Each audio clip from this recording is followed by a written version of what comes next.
Hi, Craig. Well, welcome back. Thank you, Max. It's good to be here. You've done a great job with the studio. Thank you. So, what are we talking about today? Today, we're going to continue our exploration. I think this is going to be our ongoing theme about America's collective amnesia about its past. We create these myths about our past, and then we don't understand why the present seems so bumpy or why things are happening in ways that we don't want. We think we're special. We think it shouldn't happen to us. But if we're more aware of the historical context of America as well as the rest of the world, it will help us to understand that, hey, these may be bumpy times, but we've always had bumpy times. And if we stop feeling like we're being picked on, we can do a lot better at making sure we get the positive change we want.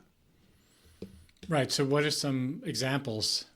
Well, best one for me is World War II. You look back at World War II from here and you're like, oh, what a great war that was. The greatest generation. And we really kicked the Nazis' butt and blah, blah, blah, blah, blah.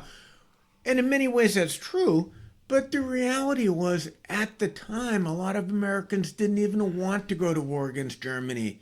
They were either Nazis and pro-Nazis or they were just isolationists.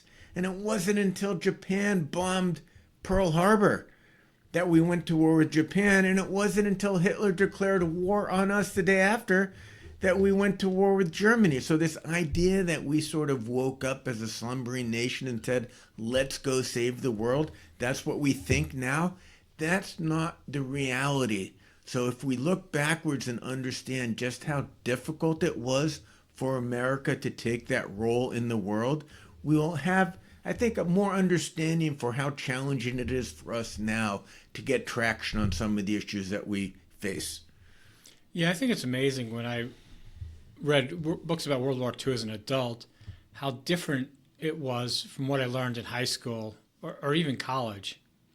Absolutely. We like things to be simple. We like these myths of, oh, everyone was on the same side. It was us versus them.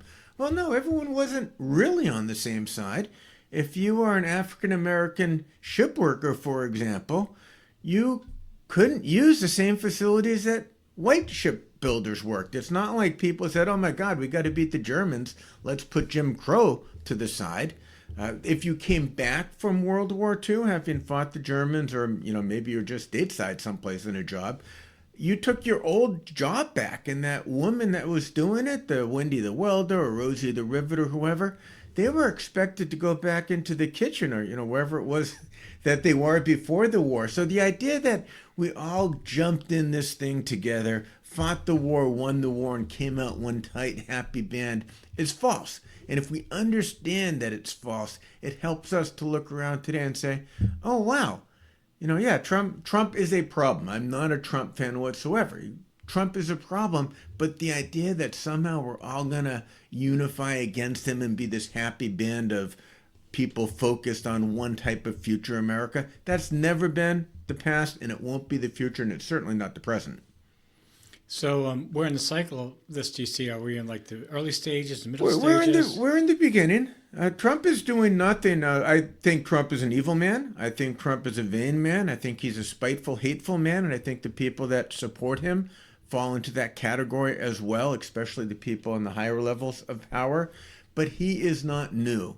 So he's not doing anything in particular that other presidents haven't done. I mean, Lyndon B. Johnson bombed North Vietnam for God knows how long without telling anyone, without authorization. Nixon invaded Cambodia and Laos. And of course, the great Democrat Roosevelt expanded presidential powers through executive orders and such in a way that had never been done before, as well as interning countless tens of thousands of Japanese Americans simply because they had Japanese ancestry. So we have a history of presidents doing things that are illegal, presidents doing things that are harmful, presidents doing things that are stupid. Now, Trump fits all those blocks, but we shouldn't think that, oh my God, he's the first person that's ever done it. We can look back and we can see, oh, sure, well, we like Roosevelt. We like what he did. Maybe if he hadn't done that, we would have lost World War II. Who knows? But we can look back and say, oh, here's some precedents, and we can learn from those precedents. We need to learn from those precedents. This is not, and I've said this before, I'll say it again, This is not going to be a short struggle. It's a struggle for America's soul, for America's future. And it's always been a struggle for America's soul and America's future. And I think liberals sort of forgot that. We thought we had won. This is a journey. There's no destination. It's an ongoing journey. It's an ongoing struggle. And when you go to sleep, the other side wins. And in this case, Trump represents the other side in a very effective, this whole regime, in a very effective, very forceful way. So, sort of recaps what you're saying is we've been here before. This is a long struggle.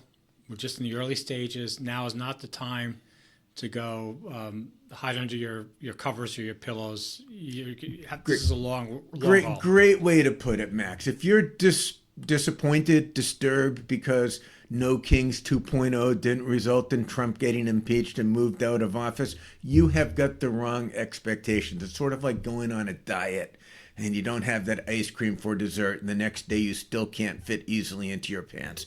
This is something that's going to take a long time, a lot of effort. It's going to be very uncomfortable for a lot of people. It's going to be worse for people. Trump is an amazingly competent survivor. He's like a cornered rat.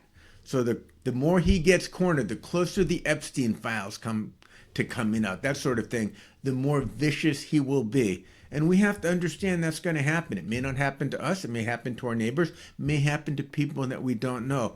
But this is how democracy and governments have always been. It takes a while to get to the place you want to get to. So no, don't give up. Don't hide under the pillow. Realize that tomorrow's another day and another day to be involved at whatever level you can.